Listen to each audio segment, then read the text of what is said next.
Whether you are an educator, a teacher, or just someone who loves to see the potential in other people, you are going to absolutely love my interview with Jean Allison.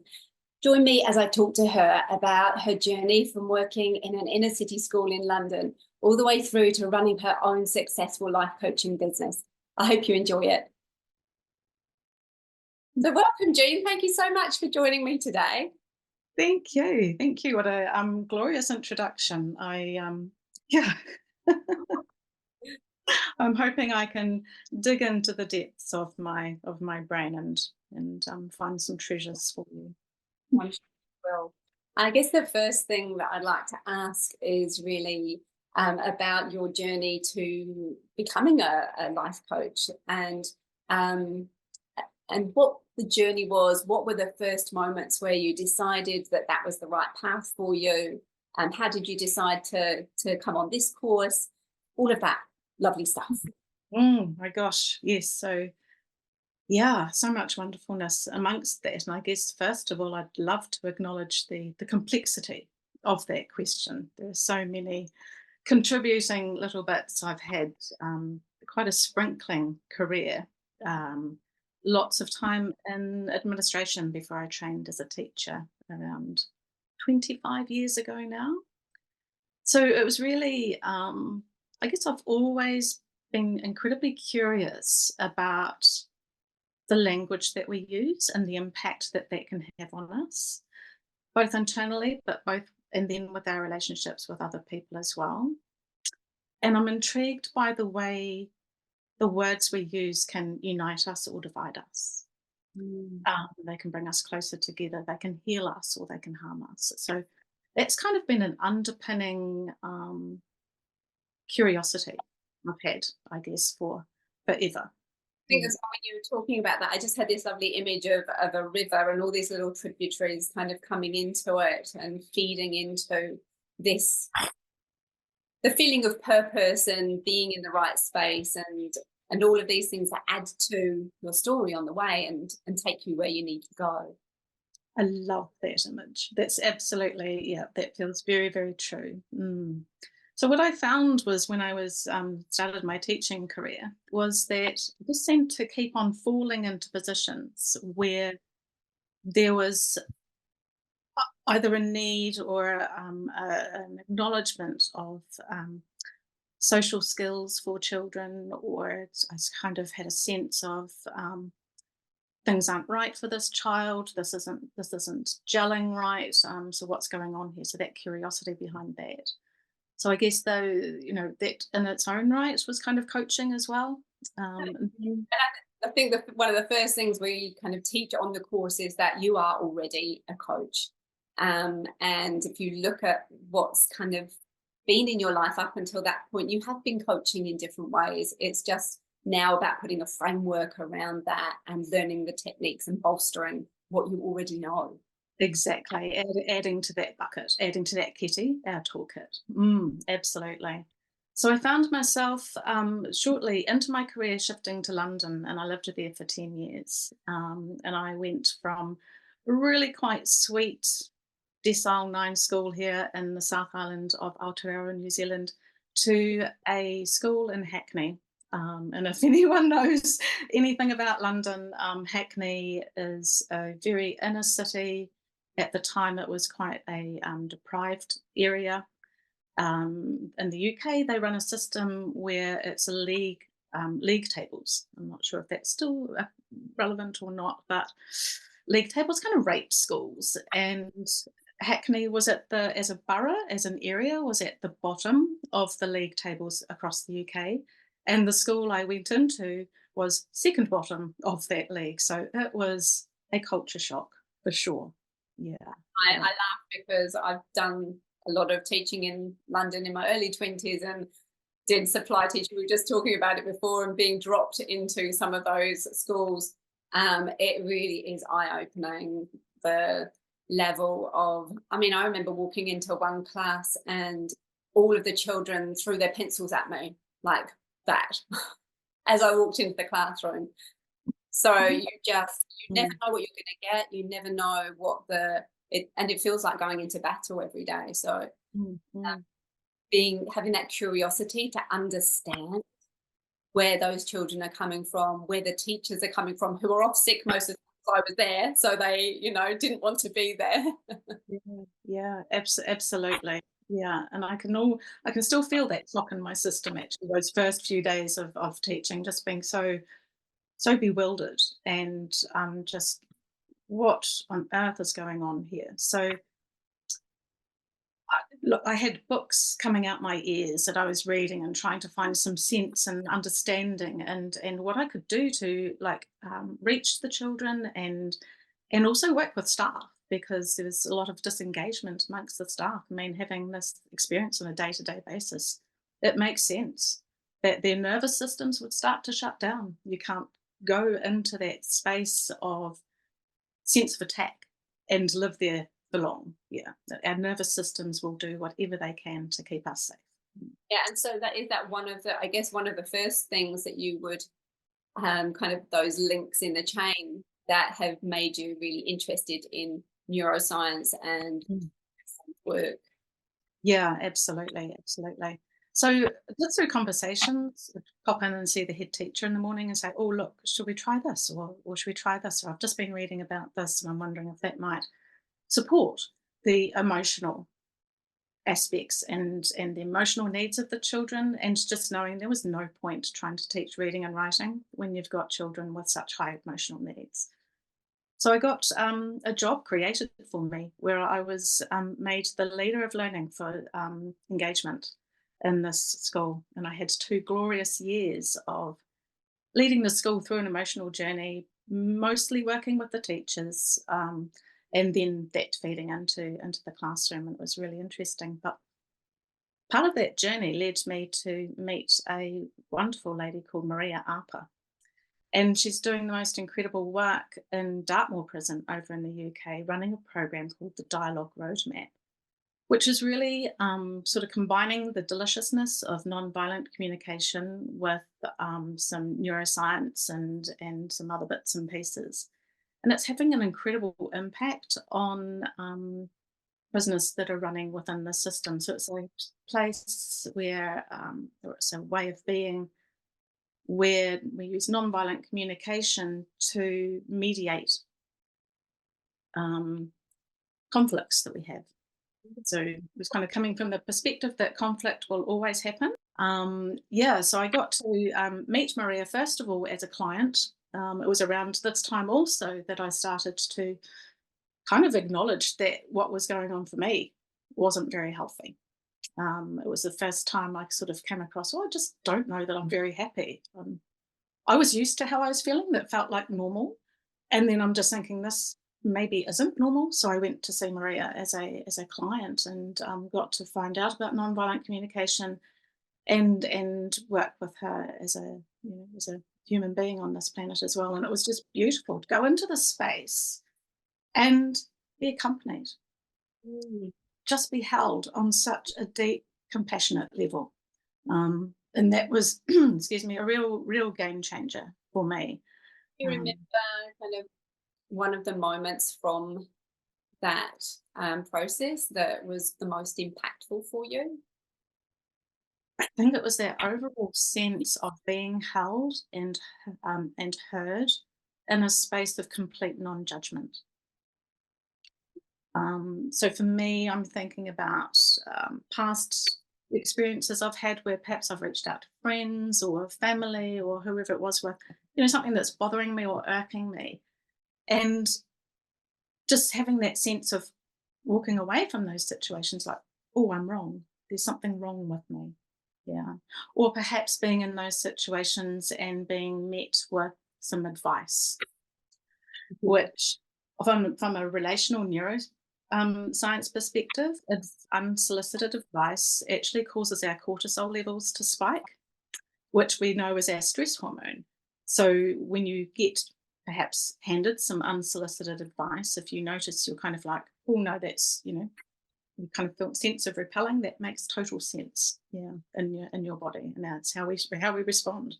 It's interesting because I think some people who think about life coaching think it is about giving advice, think it's about, this is what you should do with your life. This is the plan. This is how you set goals, and it really is about completely the opposite of that.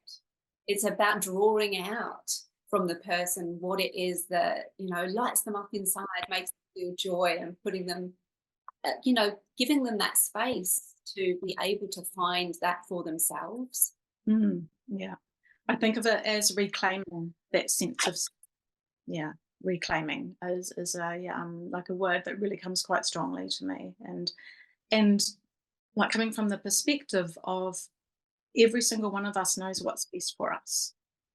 It's just perhaps been masked by some socialization, or it's been masked by an experience we had as a child at school, or an experience we had as a child at home in our family systems or our cultural systems. So it's about revealing.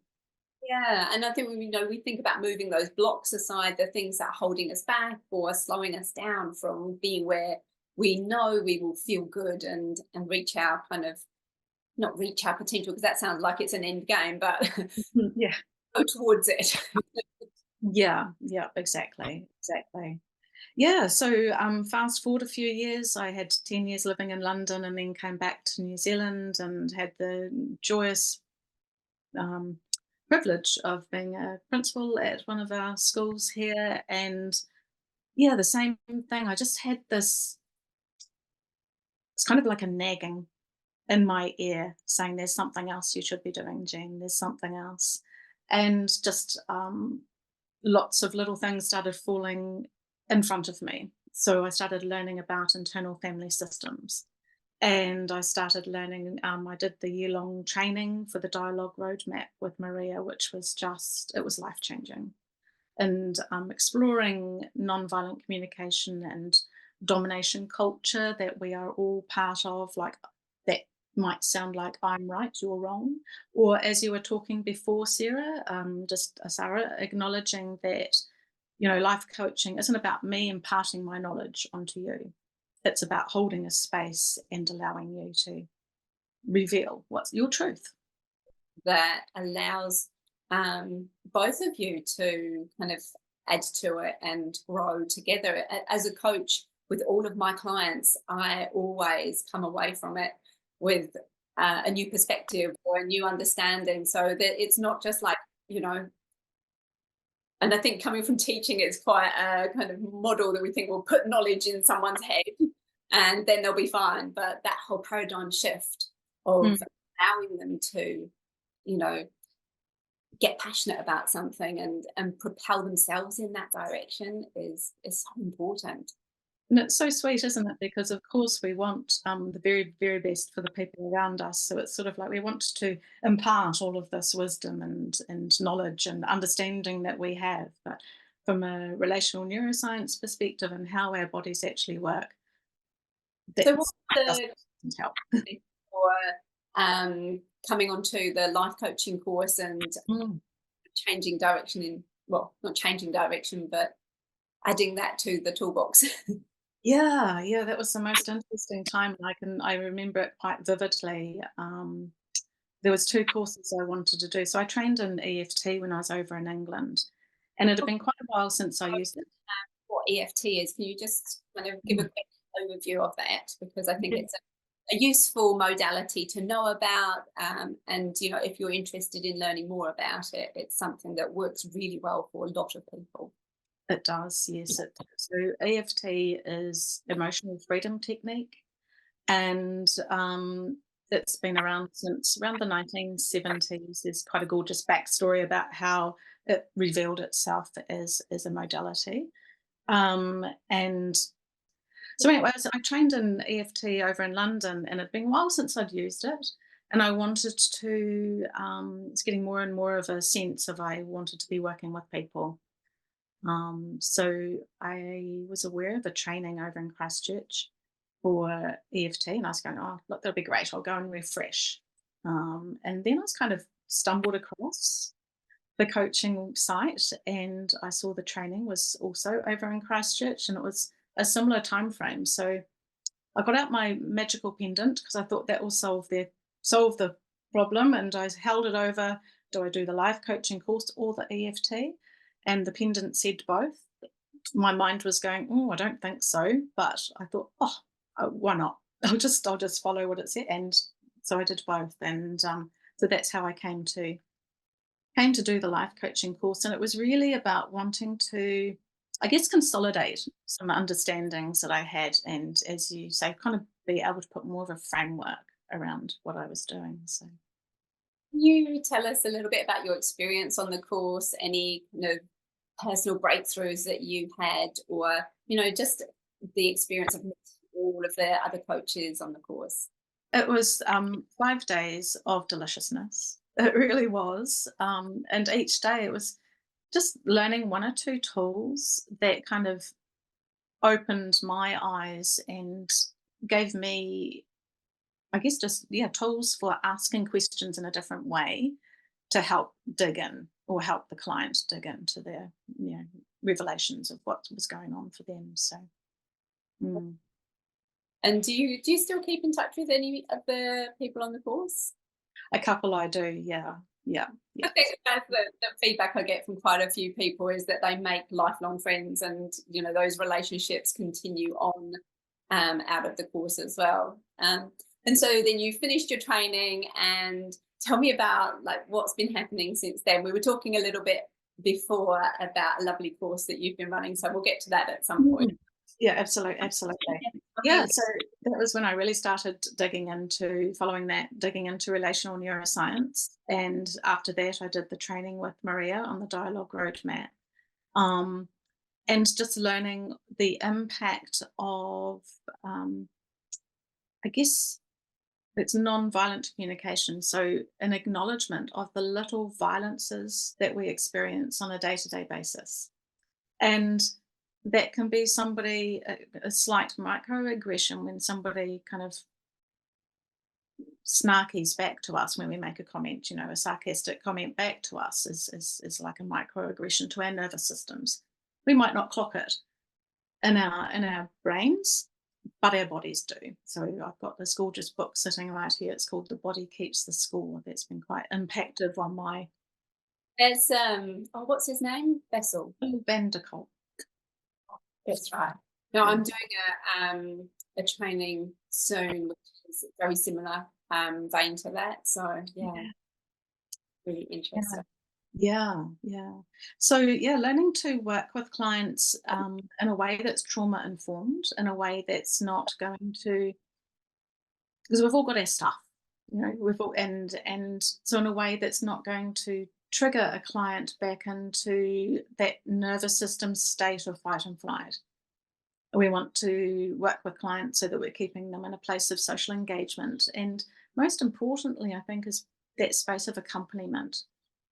So, from a trauma perspective, like what I'm talking about is any moment in our life where we haven't been held with compassion and resonance, I guess.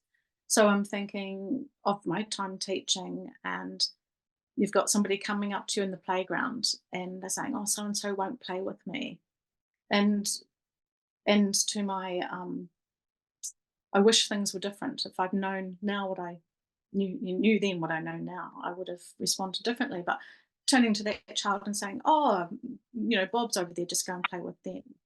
So that kind of advice or dismissal of their emotional reality is like not being held with resonance in those moments where we feel alarmed and alone. Yeah, Um, the kind of little micro traumas.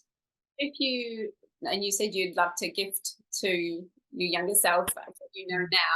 If you were in that situation now, how would you approach that differently?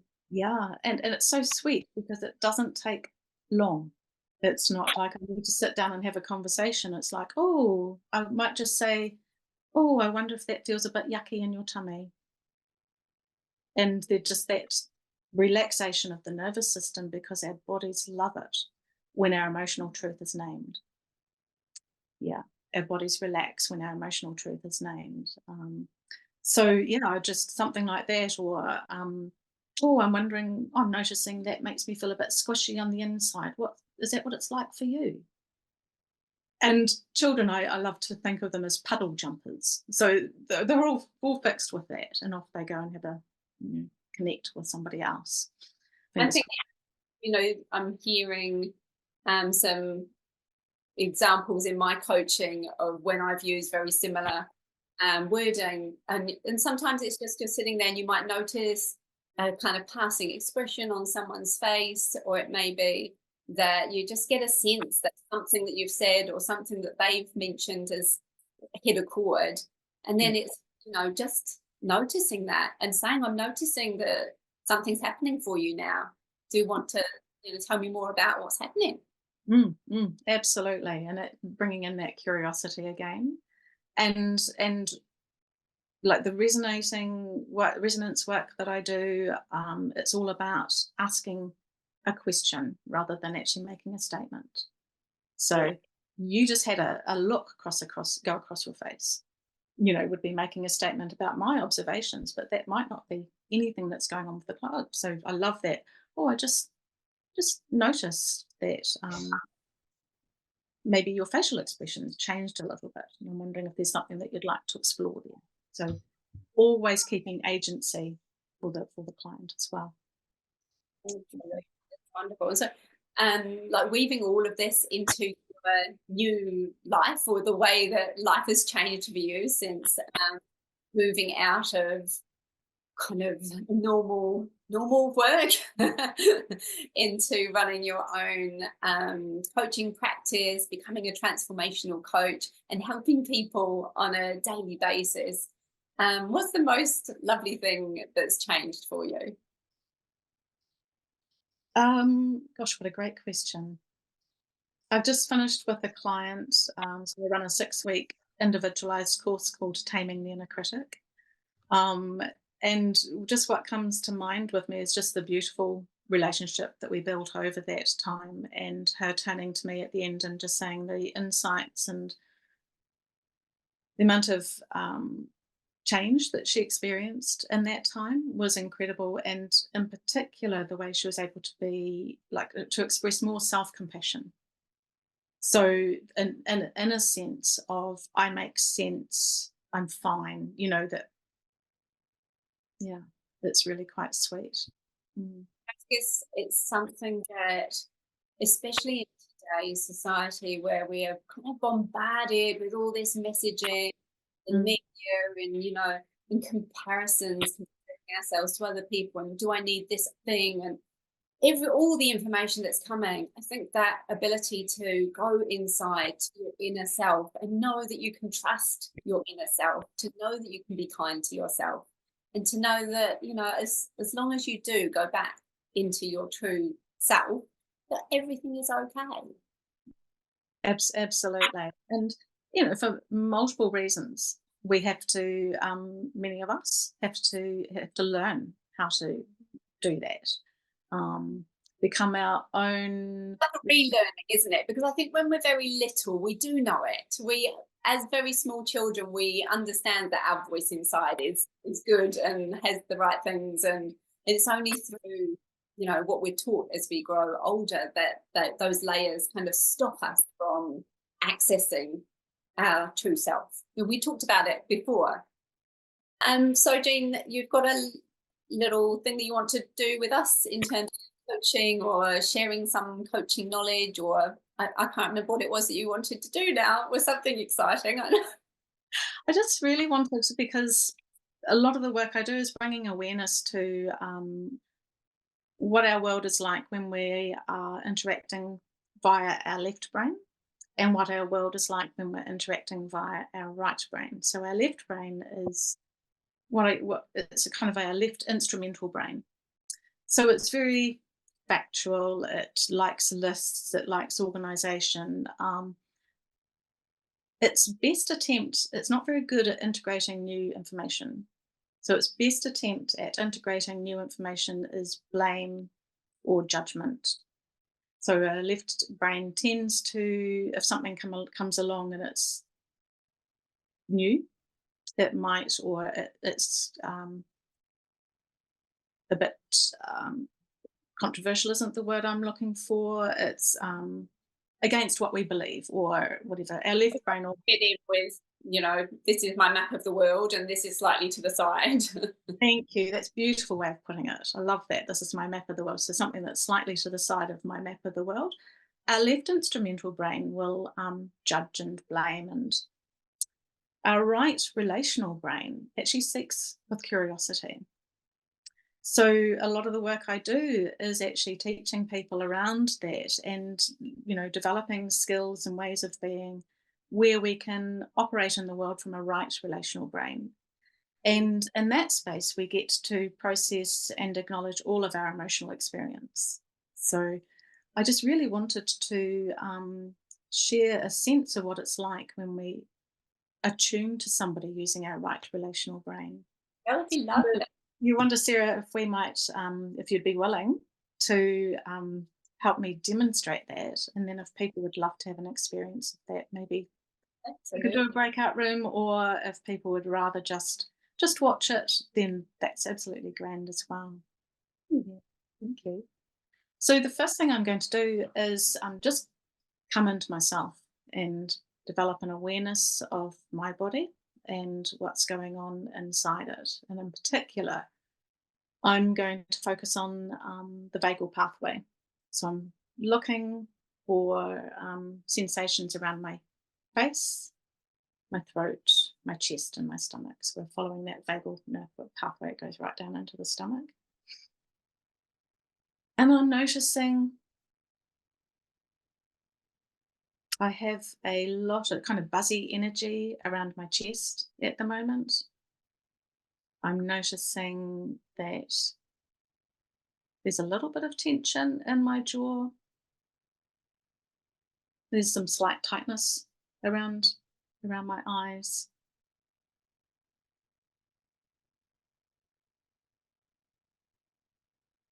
Yeah, and kind of a buzzy sensation in my head. And that can be, and just do a wee aside here, it can be that for a lot of us, as we're starting this work, we can't actually access our body sensations. But that's the truth for you. Then just notice your thoughts. Perhaps you're noticing that your thoughts are racing. Perhaps you're noticing a memory come up. Perhaps you might notice that your mind goes blank. So just noticing your thoughts. So I'm noticing what's going on with me. And now I'm going to bring my attention to you, Sarah. But I'm going to do so in a way that is from a space of warmly welcoming your existence. So I'm just going to bring my attention to you and a sense of warm welcome to you. And already I'm noticing that the tension in my eyes is decreasing, and I'm noticing that I'm wanting to smile, and I'm finding myself kind of leaning in. Yeah. So what I'm doing right now is attuning to you, opening that right relational brain. And what I've noticed is as I tune into you, the more I do that, the more my nervous system is kind of calming, settling, becoming sense of more expansive. Yeah. So thank you. Now, Sarah, if it feels okay for you, you could do the same. So just acknowledge and notice what's going on in your body first. So it's a little bit of tension around my jaw. I think I've got quite a focus around my throat as well, just almost like an energy around my throat. It's a little bit of a feeling in my stomach as well, almost like a little bit of a little knot, if you like, in my stomach. And I think that's quite a regular thing for me in terms of doing something for a lot of people and just wanting it to be really good. So I feel like I know what that knot is telling me. And yeah, there's a little bit of a nice kind of feeling around my heart as well, just a warm kind of feeling. So that's really nice. And then do I bring my attention to you, Jen? Yeah, yeah. So bringing your like a sense of warm welcome to my presence. Yeah. Yeah, and then just notice.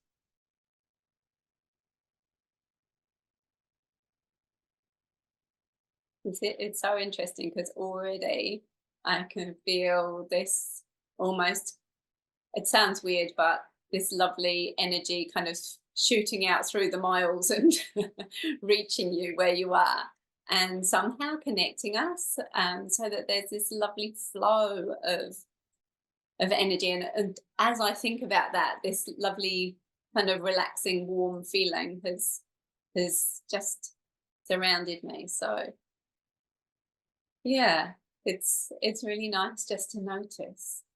Mm. Yeah. Cool. So I'm curious, would it be okay to share perhaps how it was for you to know that your presence changed me? Yes,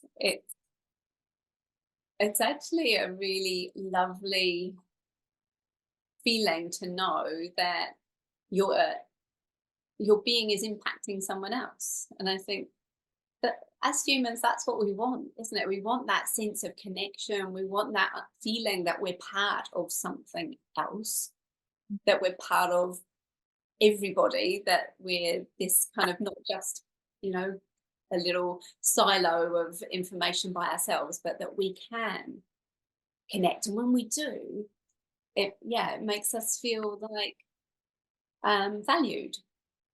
Yeah, Mm. yeah, That's how yeah, you make me feel valued, I think. yeah, yeah, yeah. So for me, it's that sense of mattering, like we matter, and a reconnection with that the I guess deep knowledge I think that we all have that we are absolutely interconnected. Yeah, Mm, absolutely. yeah. Um, I'd love to have time for everyone to try that, but I don't think we're going to have time to do it today. But Absolutely. I would definitely invite you all to just practice that through your day and notice when you shift your attention to the other person. And I think, it's it tells us a lot about the world that we're living in as well. We're often so focused on ourselves and what other people think of us and all of that stuff that's very much in the kind of in the eye. But when we change that or flip it around, it's almost like flipping a mirror around and looking outwards. And suddenly, we're more important, but we're less important at the same time in all the right ways. Yeah, yeah, really, really sweet. Yeah. And I think too, we do live in a culture, from my experience, that really values that left instrumental brain. It values doing, it values um, accumulation. And my sense is that there's more to our human experience. And so the more we can open up our right relational brain and have interactions from that perspective, I Mm. think that's where our sense of connection and being part of something bigger than ourselves and those big matterings, um, Yeah. those big matterings are. Mm.